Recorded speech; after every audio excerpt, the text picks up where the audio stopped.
Thank you everyone for joining. Seeing some names pop up here. We will get started shortly.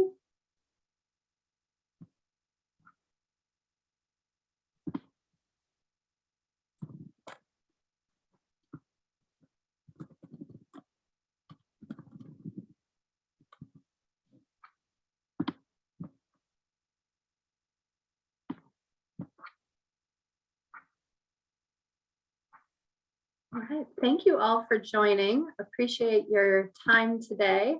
We're going to wait just another minute, see if we have some more coming in here before we kick things off.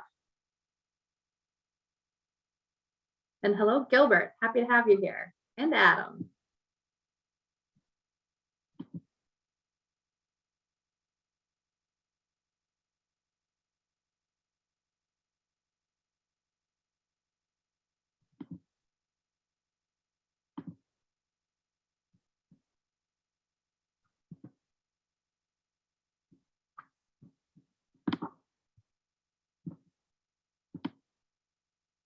All right. Well, we are going to go ahead and kick things off here. First, I'd like to welcome everyone to the CONVERGED user group Healthcare Insights conversation today. We have a great program ahead for you that we'll get started on shortly. My name is Ann Sari. I am with the CONVERGED user group. And if you're not familiar with the CONVERGED user group, if this is your first time joining one of our programs, our main goal is to make sure that we're connecting anyone who's using or exploring Dell converged infrastructure and hyper-converged infrastructure solutions. So we want to make sure that we're providing different opportunities throughout the year so that you can connect with your peers, ask questions, learn from one another, and we do that in a variety of ways. When we get back to in-person events, we'll be doing that together in person. We also have a lot of virtual opportunities to do so. And we have some exciting programs coming up the rest of this year. So just to touch on that briefly, we do have a program that will be a virtual reality program on September 23rd. We're moving our community hour into VR, so you can join and attend in VR. And you can also join via Zoom. So you can experience the world, whether you're in VR or would like to join via Zoom. And there'll also be two great programs coming your way in October during VMworld, some additional opportunities to connect in VR. So we'll keep everyone posted. I'll also share an update before we wrap today on upcoming information that you should be aware of. But let's get back to today's program. So I am very excited about our program today. It's a little bit different than what we normally offer. We're going to be talking about some hot topic items right now and having some great conversation led by some experts. So today's program, like I mentioned, really focuses on the insights into healthcare today and tomorrow, which we know is very timely. So to kick things off, I am going to pass it over to Steve Lazer, Global Healthcare and Life Sciences CTO with Dell Technologies. Steve will be leading our discussion today. And if you have any questions during today's presentation, feel free to put that in the chat or in the Q&A, and we'll be addressing those toward the end of the program. But thank you all for joining, and I'll pass it over to Steve. Thank you, Amy, and good morning, everyone, or good afternoon, depending upon where you are in the world. We really appreciate you joining and look forward to a lively conversation. As we get started here, I'm going to go ahead and start off with a bit of introduction, and I'll bring on Dr. Lisa Waddell, who is the Chief Medical Information Officer for the CDC Foundation, and jump into a few questions here and hopefully answer some of those things that you're wondering about and thinking about. As Ann mentioned, today's focus is a little less on technology, a little bit more on where we're going and what is happening in the world today, as well as how we can apply technology to help solve some of those problems. As far as my own introduction, as Ann mentioned, Stephen Lazer, I am the Global Healthcare and Life Sciences CTO at Dell Technologies. I come to the role with a little more than 25 years of healthcare, primarily on the provider side of things, a little less on the life sciences side. But with that, really have the luxury and the opportunity to work with healthcare on a global basis, which is how we've gotten introduced to the CDC Foundation. In addition to that, the interactions that we have with people around the world really give us a unique perspective from a Dell Technologies point of view about how to utilize technology to impact care and care around the world. With that, I'm going to go ahead and turn it over to Dr. Lisa Waddell and ask her to introduce herself. Thank you. Right. Thank you so much, Stephen or Steve, for having me with you all today. I am really thrilled to have the opportunity to share a few observations with you all and to engage in some conversation. By way of a brief introduction, I am the Chief Medical Officer for the CDC Foundation. The CDC Foundation is a nonprofit organization that is established to really help support CDC.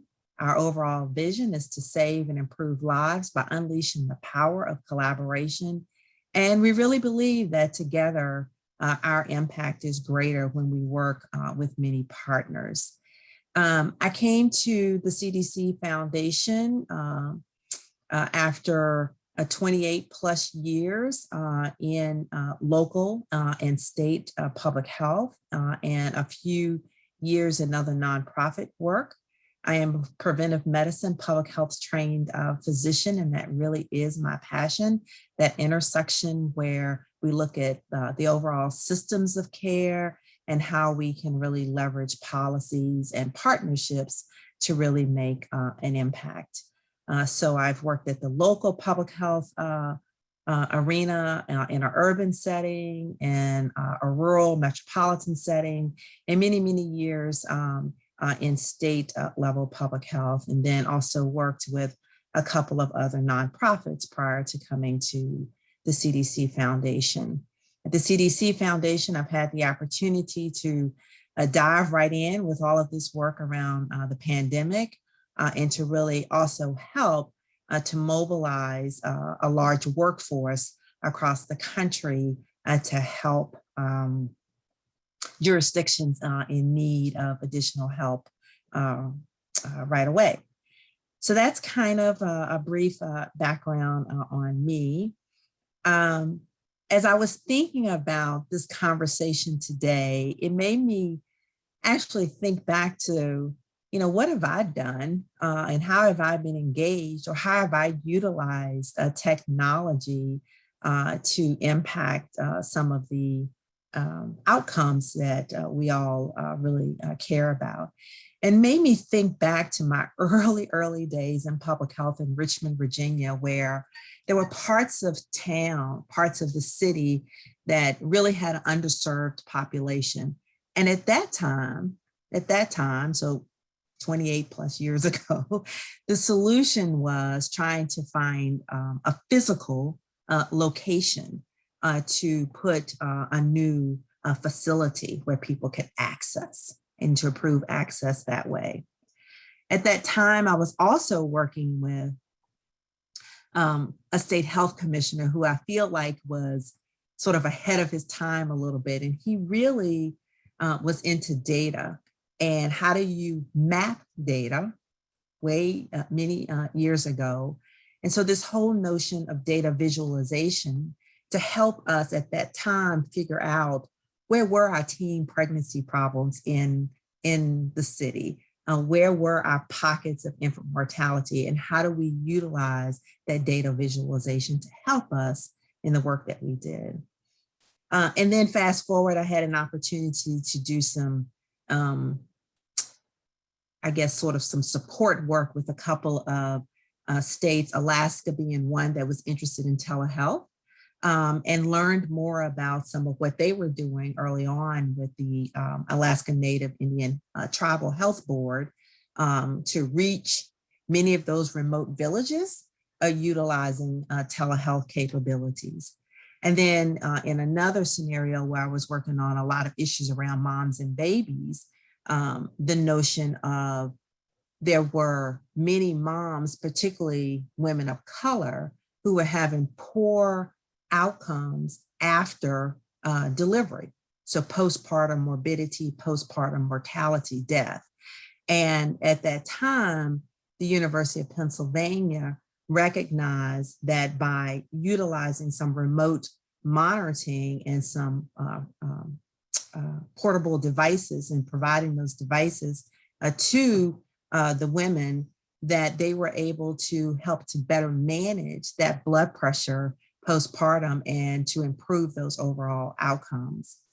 And then even the whole notion of the importance of group prenatal care and how that model of care helped to improve outcomes in terms of preterm birth and help to reduce disparities. And so when the pandemic hit, the women couldn't come together in groups. So again, how did you utilize technology so that you could still support that model of care that had a better outcome? So those are just some of my own sort of reflections about the use of technology and some of the things that I've experienced over the years. And while for me, technology is more than a tool, it's really a way to impact systems changes and be a part of solutions to improve health and address the inequities. So how do we really fully leverage all of these resources to improve access? Now, just a quick word about the pandemic, and then we'll move to the question, Steve. We really are at a pivotal point in this pandemic, and all of us should be very concerned, and to some degree, I would say outraged. We really did not have to be in the situation that we're in right now. We have a tool, we have a vaccine, and we have masks, and we have testing. So we've learned a lot, and we've got a lot more available to us now. But we have to have the collective will as a society to act and accept responsibility that one's individual action or inaction can and will have an impact on the health of our children, our families, and communities as a whole. So from my perspective, it's really a travesty with what's happening in our country right now with this pandemic. We are in a very different space now than we were a year ago.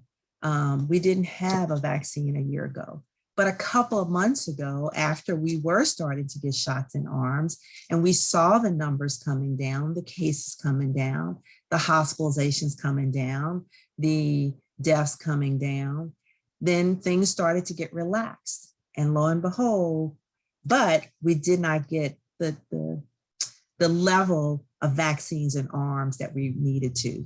And we now have the Delta variant. So it's a lot of complexity to this issue, but I don't want to be sort of pessimistic. I don't want to be doom and gloom. I think that with every challenge, there is an opportunity, and it's really how we embrace this opportunity, these obstacles that will determine the ultimate outcome. So again, we've got this opportunity now to really make sure that we're fully leveraging all of the tools that we have, utilizing layered prevention strategies, fully utilizing technology and solutions available in order to make a difference.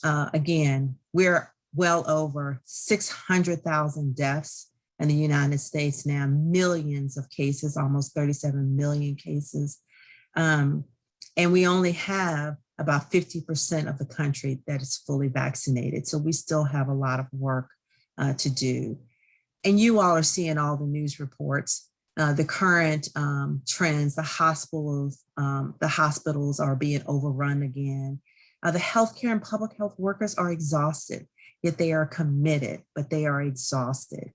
And so we all have to do everything that we can to try to stem the tide of this virus. There are many, many people who unfortunately remain unvaccinated. And sadly, they are the ones that for the most part are in fact getting very sick and are dying.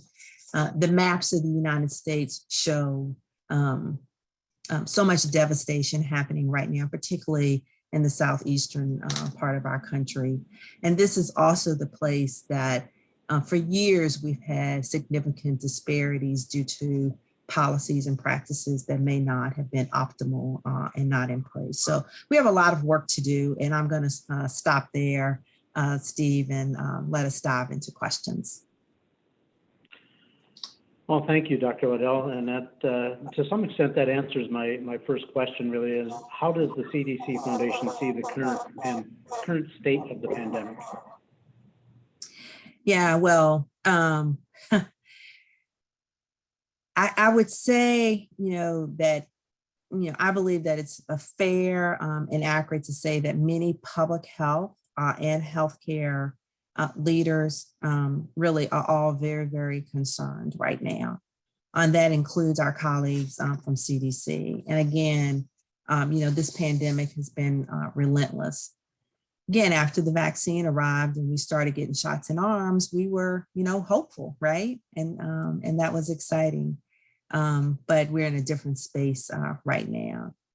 And it's interesting, I was thinking about this, and I think about all of the years that my son played soccer from the time that he was 3, and the number of times that the team thought they had a win, and that they were almost at that finish line, right? But there were a few minutes left in the game. And so we would always remind my son that it was important to stay focused to the very end. It was important to keep your eye on the goal and to make sure that as a team, you were using all of the tools in your toolbox as a team member. Because out of nowhere, someone could lose their focus, make a silly foul. All of a sudden, there was a penalty kick and the entire game was over. Poof, just like that. So that happened a few times. And of course, they all learned lessons as members of that soccer team about the importance of finishing strong, staying focused, using all of the tools. So when I think about the pandemic right now, it just says to me that we've got to keep using all of the tools in our toolbox. We have learned a lot over the last 18 months, and we have some tools available to us now that we did not have before. This Delta variant right now is more contagious. It is relentless. It is scary. It is deadly. And we're in this new wave of the pandemic. So again, how will this end? I don't know that anyone knows how this is going to end, but it will end. The question is, can we stem that tide sooner rather than later? And if we don't fully utilize the tools that we have, our masking, our physical distancing, our vaccinations, our testing, so that for those that may be asymptomatic and potentially spreading, that we can manage that, then we're going to be in for, a not so pleasant fall and winter. And that's just here in the United States, right? And so we've got, the entire, world that's being impacted. And so there's a lot of will that needs to be in place in order to make sure that we can stem the tide of this pandemic. Well, that kind of leads into my next question, really, in that does the CDC Foundation expect to see regular resurgences of the virus itself and its variants? And if we do, any guesses as to how long we'll be chasing this virus? I know that you can't give a firm answer. I understand that. This is biology, and it sometimes outwits even the smartest of our scientists and the best of our solutions. But with that, any ideas about how long we'll be chasing this?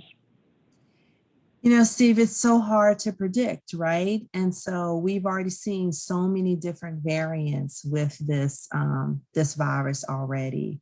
And so again, I think what we have to do is we've got to keep our testing. We need to monitor the changes.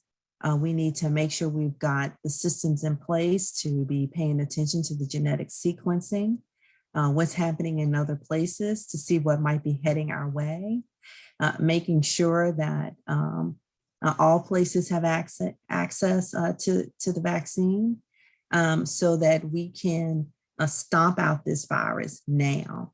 The longer that it's out there, then the more opportunities that it's going to have to continue to change and to mutate.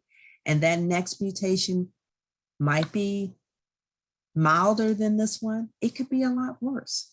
And we're seeing what's happening with the Delta variant right now. So it's really hard to predict. But again, I just say that we have to use all the tools that are available to us, particularly our vaccine. Well, that brings me to the next question here from my perspective is that, obviously SARS-CoV-2 has kept in the headlines for the last 18 months or thereabouts from a pandemic perspective, but that's not the only global health challenge that we face. What are some of the other global health challenges that the CDC Foundation is engaged in, and what are we doing to help combat those? Yeah, so thank you for that question, Steve. We really are an interconnected society. And if you think about it, right, diseases are but a plane ride or a cruise ship away. And this interconnectedness impacts not only our health, but our economic prosperity due to implications of a global workforce. So there's no question that there are many other health issues that are impacting our global society, as a whole, and that we have to pay attention to. I think it was maybe back in 2019 or so that there was actually an article in the New England Journal of Medicine that talked about the top sort of 10 threats to be concerned about. And at that time, a global pandemic was one of those concerns. And fast forward, here we are now. So not long after that, we were faced with the pandemic. But there's certainly other things that we need to continue to pay attention to as well. The issue of non-communicable diseases. So things like heart disease and stroke and cancer and diabetes still account for 70% of all deaths worldwide, according to the World Health Organization. So these chronic health conditions are things that we have to pay attention to. And certainly during the pandemic, we saw that many of these conditions were ignored. People were afraid to go to their doctor's offices. They were afraid to go into the hospitals. And as a result, we saw the cases, if you will, down. The data was showing the numbers were down, but the reality is that the deaths were up because people were not getting appropriately diagnosed and then subsequently were having a terminal event, if you will. So the notion there is that that's an important area that we need to continue to pay close attention to. And certainly an area that technology and telehealth can be really helpful with. I would say the second area that we need to continue to pay attention to is this notion of disparities and access to care, that many communities, both in developed and underdeveloped worlds, still lack access to a lot of important health education, health information, and also lack access to health care. And then they also lack a lot of the social supports that are important to facilitate people being able to focus on that care and that access. Systems may not be in place to support preventive care and early intervention. People may not be able to, they may be experiencing homelessness. They are experiencing maybe food insecurity. They have transportation issues, or even if they live in communities where there is access, they may not have access, if you will, to health insurance. And so therefore, a lot of people who experience lower socioeconomic sorts of challenges are disproportionately impacted by many health issues. So we still have a lot of disparities that exist in terms of outcomes. And a couple of specific examples of those are things like infant mortality, babies that are dying before their first year of life. So we have babies that are still being born too soon, preterm, too small, low birth weight, and then subsequently dying because they did not have access. The moms did not have access to good prenatal care in a manner that could ensure that best outcome. And then the maternal mortality issue that's happening still across the globe, but certainly even here, right here in this country, and the disparities around that where moms are dying as a result of childbirth is really totally unacceptable in the United States of America. And these are, again, and it's not right just at the time of birth, but up to 1 year postpartum, many women may be suffering from consequences of hypertension, and then subsequently have strokes and may die. And so that's where a lot of your remote monitoring can really help make those connections and eliminate some of those barriers where the women may have challenges getting back to a doctor's office, but the doctor can help them by way of phone, remote monitoring to better manage those outcomes. A third area would be like environmental factors, Steve. Air pollution and climate change, right? We got fires, floods, extreme temperatures, droughts, all of these things that are happening, all of these major storms, and all of that has an impact on our food supply and our water supply. And from that, you can get all kinds of diseases and vectors and all kinds of things. So those are sort of three big areas that I think we need to be paying attention to, and I'm sure that there are others. Well, thank you very much, Dr. Waddell. My next question is really, and you kind of led into some of this as we were talking about some of the other challenges from a major health issues around the world perspective. And that really is, how do we see technology taking a role in helping to manage some of these global health challenges, things like virtual care or remote patient monitoring? And we can jump into those. There are some other advances that we're starting to see from a remote technology perspective as well, on things like remote ICU, remote prenatal and perinatal capabilities as well, including hematocrit capabilities. So how do you see that technology really starting to play a role here? You know, I think that with the pandemic, we saw a lot of advancements in the role of technology in a lot of different ways. Technology has always been used in terms of some traditional type of care, but we saw it being expanded. We saw laws being relaxed, if you will, or put in place to facilitate broader use of technology. I think what we also learned during the pandemic, though, is that there are gaps. And so even if there may be programs that might be put in place for telehealth or programs to facilitate the use of remote patient monitoring, that if you are living in a community where you may not have access to the infrastructure is not there, you may not have the internet capabilities, you may have a phone, but maybe you don't have unlimited data. So there are these sorts of things that technology can really help improve access, but it can also exacerbate disparities that exist if we aren't very intentional about recognizing what those gaps are and then determining what are those partnership opportunities, those policy opportunities that need to be put into play. I think the other piece is that while the systems may be set up, and I think that I'm not sure where we would be had we not had the ability to pivot to utilize technology during this pandemic. So while we saw some outcomes get worse, I can't imagine that it would not have been even worse had we not had those capabilities. So I think they're really important, and we need to really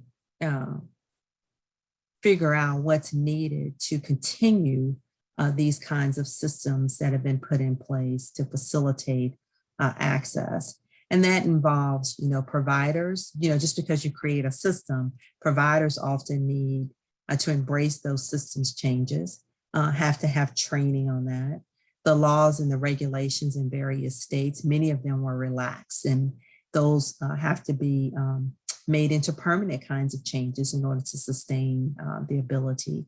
You also have the administrative things on the back end, right? So making sure that hospitals and provider practices understand what are the right codes that they need to use in order to get paid for all of these services in order to sustain their practices. So there's a lot there in terms of really making that whole system work. But, you know, I think this is the time of innovation, and we need to, you know, see what those models are and how to, if you will, sort of showcase those emerging and best practices so that we can, you know, continue to improve access. You know, here in the state where I live, I remember when there were some challenges with OB care in some rural parts of the state. And so early on, telehealth was put into play, and some policies were put into play in place to allow for that pilot to see could the women receive the kind of specialty care, the access to the maternal fetal medicine specialist that they needed at the tertiary care center. So without that, we may have had even worse, you know, types of outcomes than what we experienced already. And in my role, I'm very fortunate. I work with healthcare literally around the globe. And as a part of that conversation, we frequently get into the discussion of how we can utilize things like virtual care capabilities to extend the reach of healthcare. And with that, what I generally talk to those organizations about is that the technology is probably the easiest part of this conversation. Yeah. It really is putting in place the process and the operational methodologies, getting your team prepared from an internal perspective within the healthcare system to be able to deliver on that. I do have one other question I do want to pose to you, and we have just a few more minutes left here. If you do have questions, please get them into the chat window or the Q&A window, and we'll make sure we address them at the end here. My last question for Dr. Waddell really is around the challenges, and this is very much primarily a U.S. question, but I think it expands globally over as we think about it. Do you see the challenges of state licensure being permanently addressed and permanently relaxed to be able to support the technologically capable methodologies that we have to provide care? Right now, if you look at healthcare licensing, it is on a state-by-state basis here in the U.S., and there are similar models in other countries, depending upon which country we're talking about. Rarely are we talking about a countrywide approach in some of the more advanced countries. But do you see those licensure requirements being relaxed and providing capabilities to practice across state lines on a permanent basis? You know, Steve, that is really a great question, and it is an important question and an important conversation that needs to take place. Certainly, again, with the pandemic, so many things were relaxed to allow for providers to be able to work across state lines. And so I certainly don't have a crystal ball on that, but certainly think that it's something that now is probably the time to really look at what kinds of reforms may be needed. And I know that there's sort of this balance between what needs to be in place at a state level to ensure you've got a strong system, you know, from a disciplinary perspective, right? But also then what can you do to facilitate, you know, people not having to drive across a border just to be able to access their provider that they could easily access through telehealth if we had these flexibilities in terms of licensure. So I do think it's something that should be considered. You know, there's certainly different models that one could think about. There's the model of, you know, shared sort of compacts that some states have done that, you know, there's some compacts that if you pay certain fees, you could get licensed in a couple different states, that kind of thing. And then there's maybe the other extreme where the federal government sort of takes over the whole licensure type process. And then there's probably something in between. So the notion of reciprocity, like that's in place with the veterans hospitals right now. So I don't know what that answer is going to look like, as we go forward, but certainly think that it's an important conversation and one in which we need to find what is that right balance to ensure that we don't go backwards, right? In terms of the improved access to care that has happened as a result of the pandemic. Yes, fortunately, the pandemic has really brought us those capabilities and opportunities that we can do things differently than we've ever done before. With that, the opportunities that we have coming forward, even as we look at technology hiring practices, it used to be that even just general hiring practices, we used to be in the same state, in the same city, in order to be able to offer services for whatever organization we're talking about, whether it's a technology services, whether it's a technology service, whether we're talking about it from a therapy perspective, whether we're talking about it from a physiology perspective, those technology barriers are gone. And somehow we need to be able to open up those conversations. I understand state-by-state licensure is really there to help support this from a quality perspective and making sure that we have the right quality of care delivered to the constituents of the state itself. But I think that's one that we're going to have to leave to the lawmakers, of course. But as we move forward in time, hopefully there is some strong push to be able to go ahead and relax those rules on a permanent basis. With that, I'd like to open up Q&A and see if we have any questions. I'm going to ask Amy to come on and see if we have any questions. Thanks, Steve. We have a couple questions for Dr. Waddell. The first one is, for those who might have stopped watching closely as they got fully vaccinated, what do they need to know about the Delta variant versus what was prevalent in March?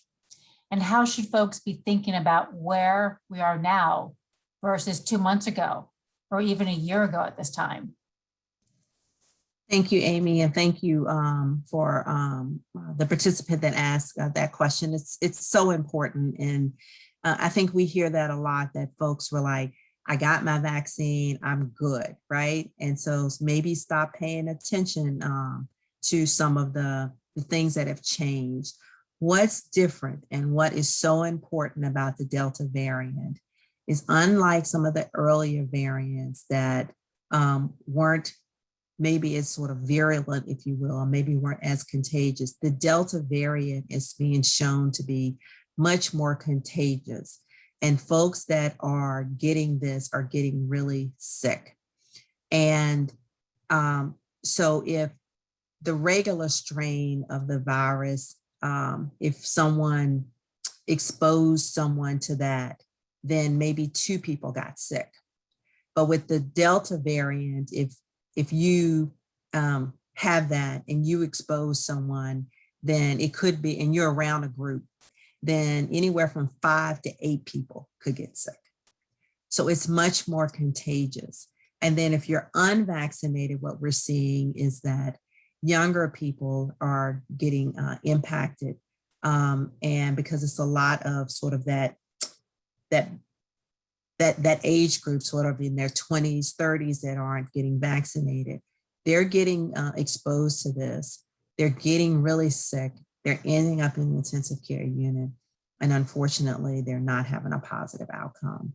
So the other thing is that we're seeing is that even if you're vaccinated, you could still, if you've been exposed to the Delta variant, you may not get symptoms, but you could be an asymptomatic carrier. So that's why it's important to still maintain your distance, wear your mask, particularly if you're going to be indoors and around crowds. Continue your good hand hygiene, and for anyone that you know who may not be vaccinated, to encourage them to get all of their questions answered and to get vaccinated. Thank you, Dr. Waddell. Another question from Chris. He asks, vaccinations have become a political issue. What can the CDC Foundation do to help minimize the political influence? and help make it a public health issue? Should vaccinations be mandatory? So there's so much important science around vaccines. Vaccines are one of the greatest public health achievements of all time over the last 100 plus years. And there's so many diseases that people do not experience now because of vaccines. And so this isn't an issue that we need to be politicizing. This is an important public health intervention that is known to save lives, plain and simple. And so we at the foundation and many others are trying to stay focused on what messages we need to share so that people understand the benefits of the vaccine, that it's a safe and a highly effective vaccine, that if you are vaccinated, then you are highly unlikely to have a serious illness and certainly not death. And we need to understand that there's some people that really need to hear some of these important messages from people that they trust in their communities. And so that's part of what we as a foundation are trying to do, is to work with community-based organizations, make sure that they're armed with a lot of the important information so that there are all these tentacles that are out there across the country, more people to be able to try to answer the questions that people may have. Thank you so much. Okay, we have a question from Gilbert. And his question is, given that many comorbidities increase the likelihood of becoming infected by SARS-CoV-2 and increase the likelihood of serious outcomes and mortality, would it make sense to attack these comorbidities like diabetes, obesity, high blood pressure, etc., in order to limit the effects of this in future infectious vectors? Basically, being healthier at the beginning is likely to ensure better outcomes. So shouldn't we be focusing health resources on preventive measures to limit future outbreaks and cost? Great question, Chris. There is no question that we need and want an overall healthier society. And that, yes, there are many of these chronic health conditions that people have, and these conditions may not be well managed, and that we need to focus on what's contributing to that, what's happening in their communities or in their states, what policies may or may not be in place to support that. We know that there's a long-standing history and challenges around systemic policies and practices in communities that have made it harder for people to have access to same levels of wealth that others may have, may not have access to housing, may be living in crowded conditions because of inadequate resources, may not be able to always reach their appointments because they may be working in jobs where they may not have time off. And so therefore, there are lots of things that contribute, lots of other determinants that are contributing to the kinds of outcomes that people have. That being said, that the solution is not just one of a clinical solution, but what is it that we comprehensively can do to work together to try to get at the root causes of what may be contributing to these kinds of outcomes and chronic conditions that people are experiencing. And even with women, particularly African-American women, the long-standing stressors that now we now know contribute to some of the outcomes around preterm birth and maternal health. So it is complex, but I would say that this is an opportunity again for technology, because it's also a way in which we can reach people in many different ways if we fully leverage the kinds of technology solutions and make sure that that infrastructure is there to support that for people who otherwise may not have some of those resources. Thank you. Okay, I'll ask you one more question that came in. There is one more. Okay, go ahead. In search of what what are we learning and what we can learn from the current situation?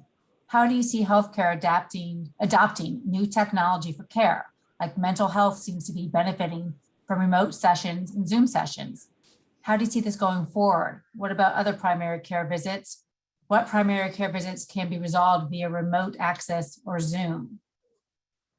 So great question. I think that there are lots of opportunities. Certainly, there's access in terms of primary care, but one of the challenges that we have is when folks need specialists. And so the ability to link persons to specialty care that they may not have otherwise had. There are also the opportunities for learning for primary care providers who may be able to care for some of these unique conditions, but perhaps they need the remote sort of learning opportunities from their specialists or that remote consult that is easily available. I do think some of the conditions like hypertension, where monitoring is important, blood sugars where monitoring is important, some of those things are good opportunities. The notion of, again, group prenatal care is something that could be done in a virtual setting to help improve outcomes around preterm birth. So I do think there are a lot of areas and conditions in which we can focus on.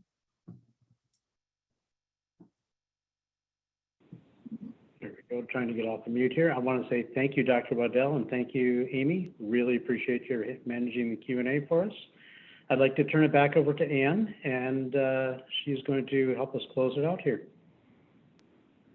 Great, thank you, Steve. Yes, thank you again. We appreciate your time, Dr. Waddell and Amy, for joining the Converge User Group for today's program. We hope that everyone found value in today's discussion, and we'll also have this available on demand if you'd like to share it with anyone.